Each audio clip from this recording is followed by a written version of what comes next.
আন্তর্জাতিক মুদ্রা তহবিল চলতি বছরের জন্য বৈশ্বিক অর্থনৈতিক প্রবৃদ্ধির পূর্বাভাস কমিয়ে 2.8% নির্ধারণ করেছে। তবে বাংলাদেশের প্রবৃদ্ধি পূর্বাভাসে কোনো পরিবর্তন আনা হয়নি। আগের মতোই 3.8% তা স্থির রাখা হয়েছে। 22 এপ্রিল ওয়াশিংটনে অনুষ্ঠিত বিশ্বব্যাংক IMF বসন্তকালীন সভায় প্রকাশিত ওয়ার্ল্ড ইকোনমিক আউটলুক প্রতিবেদনে তথ্য জানানো হয়।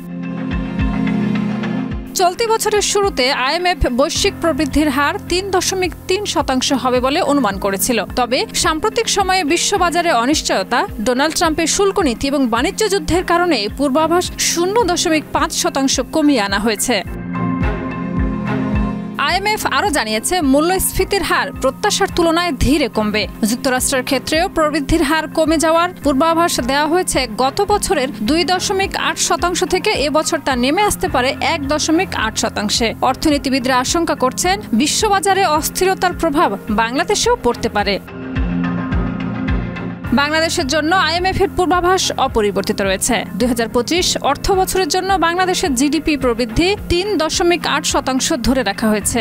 এটি পূর্ববর্তী পূর্বাভাসের তুলনায় কম, যা জুলাই মাসের বিক্ষোভ, বন্যা এবং কঠোর অর্থনৈতিক নীতির কারণে উৎপাদনের হ্রাসের ফলস্বরূপ। তবে 2026 সালে প্রবৃদ্ধি 6.7% উন্নীত হতে পারে যদি নীতি শিথিল হয়। শাহিদা রুবি, মাই টিভি।